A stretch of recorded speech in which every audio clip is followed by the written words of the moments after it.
A amamentação é um dos momentos mais importantes para aumentar o laço afetivo entre mãe e filho, com grandes vantagens para ambos. Destacar a importância do aleitamento materno é tão necessário que até uma lei federal foi sancionada em 2017 para a definição do mês atual como Agosto Dourado.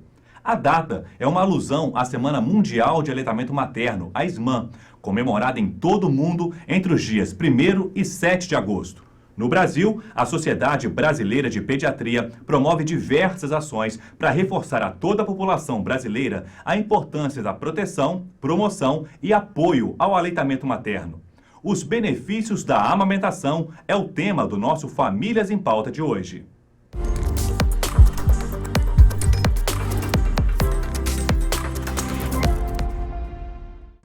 Participando deste programa, temos conosco aqui o Dr. Luciano Borges Santiago, presidente do Departamento Científico de Aleitamento Materno da Sociedade Brasileira de Pediatria, e também os doutores Moisés Chensinski e Maria Beatriz Reiner do Nascimento, também do Departamento Científico de Aleitamento Materno da Sociedade Brasileira de Pediatria. Sejam todos muito bem-vindos e obrigado por aceitarem o nosso convite. Dando início ao nosso programa, a primeira pergunta para o Dr. Luciano.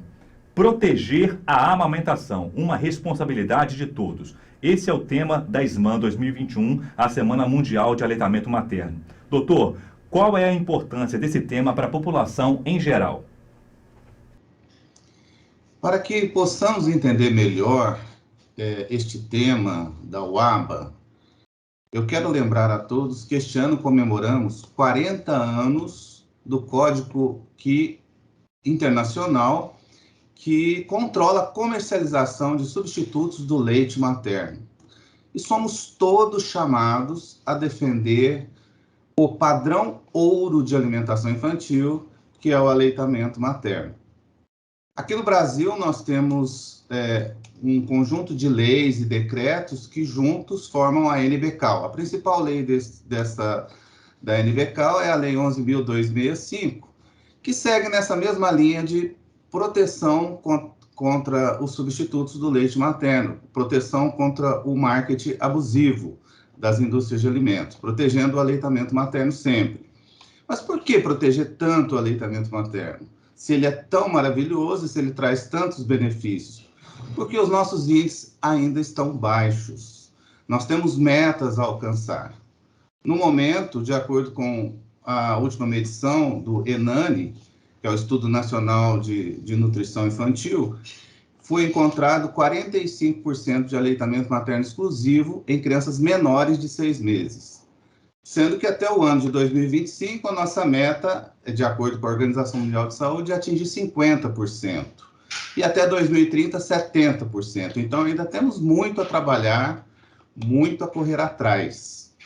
E já que a responsabilidade é de todos, como diz o tema da UABA, nós, da Sociedade Brasileira de Pediatrias, estamos convocando os pediatras, que é um profissional com posição estratégica para a orientação da alimentação saudável e do aleitamento materno.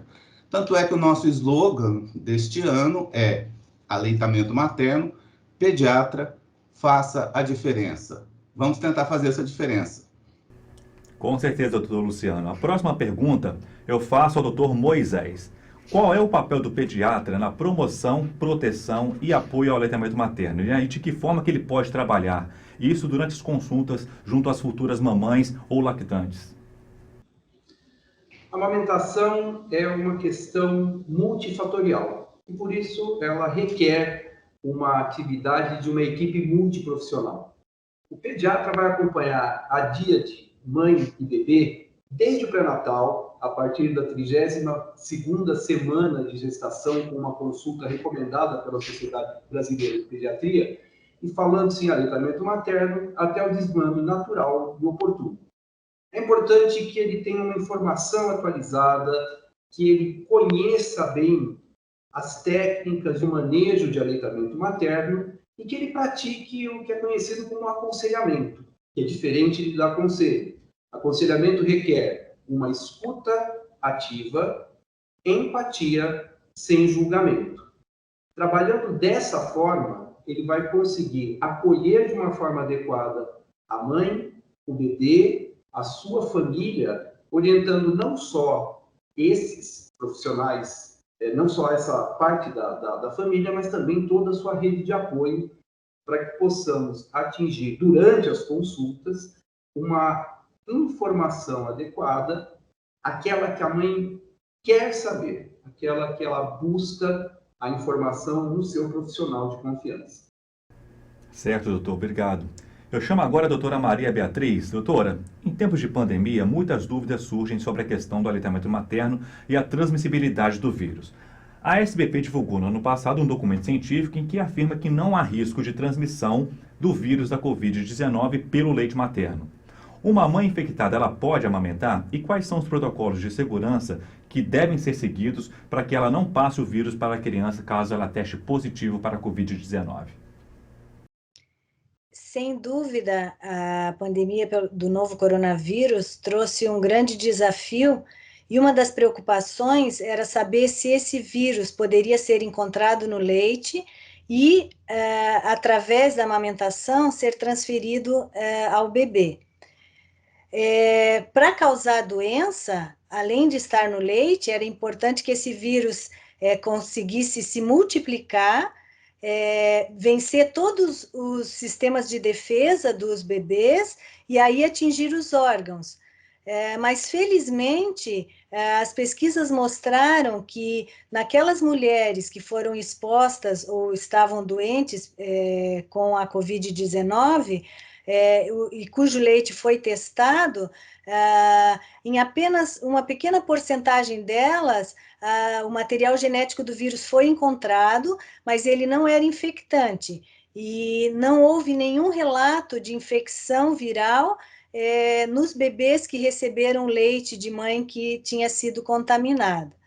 Então, amamentar é seguro, sim, mas é importante que essa mãe ela tome cuidados para evitar o contágio por contato ou pelas gotículas respiratórias. Então, é muito importante que ela, sempre antes de tocar o bebê ou os objetos que vão ser utilizados para o cuidado dele, ela lave a mão com água e sabão pelo menos 20 segundos, também, antes de amamentar ou antes de extrair o leite, ela precisa ter esse cuidado.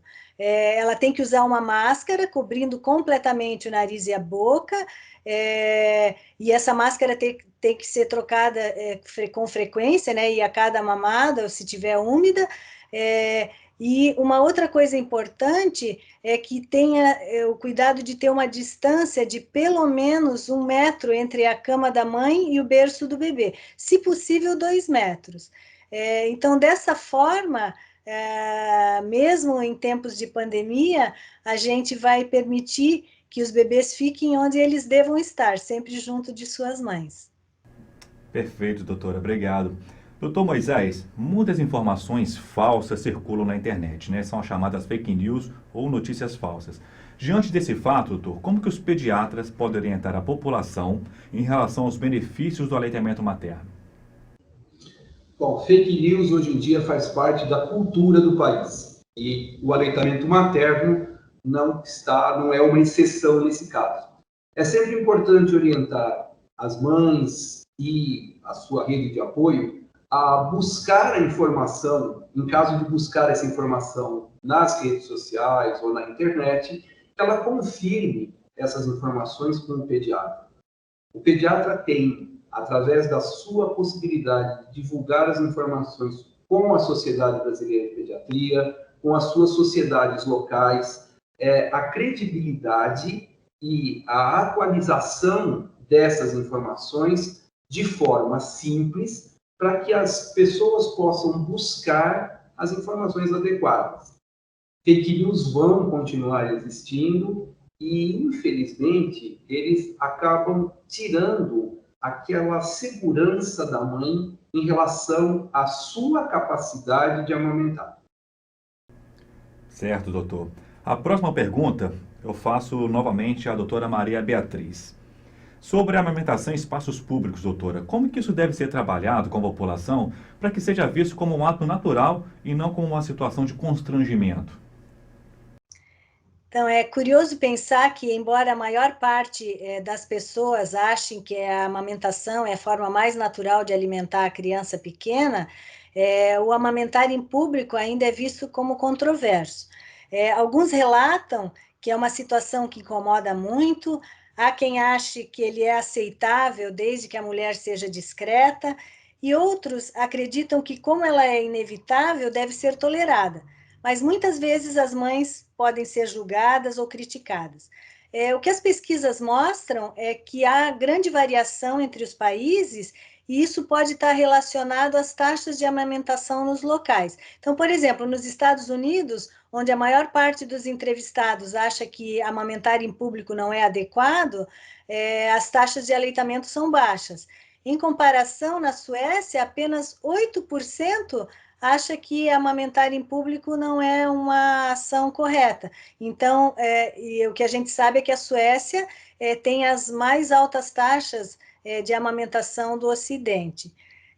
No Brasil, o projeto de lei 1654 de 2019, ele já foi aprovado no Senado e está em tramitação na Câmara dos Deputados. Ele assegura o direito das lactantes e lactentes de amamentar em público, sem que sejam importunados, e também tipifica criminalmente a sua violação. No entanto, essa proteção por lei, ela não impede as opiniões negativas ainda sobre a amamentação em público. E por quê? Porque a questão da amamentação em público está relacionada a mitos e tabus relacionados à sexualidade e também à função do corpo feminino. E essas atitudes, elas podem influenciar a decisão da mulher amamentar. Apesar de que no Brasil, a maioria das mães achem que é normal elas amamentarem em qualquer lugar onde elas queiram, muitas delas não ficam à vontade de fazer isso na frente de outras pessoas. Então, o que é importante? Criar ambientes favoráveis à amamentação nos serviços de saúde, nos locais de trabalho, desenvolver marketing social, campanhas de marketing social, para que haja uma mudança de atitude em relação à amamentação em público. Porque o que acontece? O que uma mulher que amamenta quer? Ela quer sentir-se confortável, aceita, apoiada, bem-vinda. E já está na hora da sociedade, né, reconhecendo todos os benefícios do aleitamento, apoiar e fazer, na verdade, parabenizar essas mulheres que amamentam em público. Certo, doutora. Falando em inglês, a última pergunta faço para o doutor Luciano. A defesa pela ampliação da licença maternidade para 180 dias é uma luta histórica, né, da Sociedade Brasileira de Pediatria, que defende que essa licença maternidade seja no mínimo de 6 meses. E também tramitam no Senado e no Congresso projetos de lei que visam a ampliação da licença paternidade dos atuais 5 para 15 dias. Na sua opinião, doutor Luciano, o que falta para a aprovação dessas leis e o benefício ser estendido a todas as mães, e não somente as que trabalham em empresas cidadãs, né, que atualmente são as que recebem esse tipo de benefício, e funcionárias públicas, e também para os pais também terem acesso a essa ampliação? Bom, de uma maneira geral, falta vontade política. Mas essa vontade política, nós temos que desenvolver isso dentro do parlamento. Temos que ter uma frente forte lá dentro, mostrando para o parlamento, né, mostrando no Congresso Nacional, que existem realmente muitos benefícios do aleitamento materno que nós não podemos negar. É claro que essa parte de benefícios para a saúde, isso já está muito bem falado, eu acho que todos já conhecem.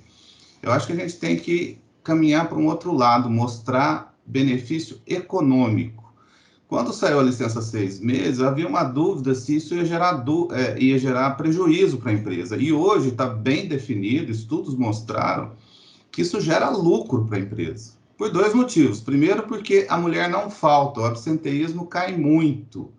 E por que ela não falta? Porque se ela consegue amamentar, o bebê dela não adoece. E, em geral, a mulher falta porque o bebê adoeceu. Se o bebê é amamentado, ele tem mais saúde, ele não adoece, ela não falta. E, além disso, ela trabalha muito mais feliz, ela acaba produzindo mais. Então, esse fator econômico é algo importante. O governo também economiza muito com internações, com doenças, câncer de mama, que é diminuído também da mulher. Então, existe uma economia importante que precisa ser trabalhada, parte financeira. E acho que outra coisa importante é nós trabalharmos a nossa reserva intelectual aqui no Brasil.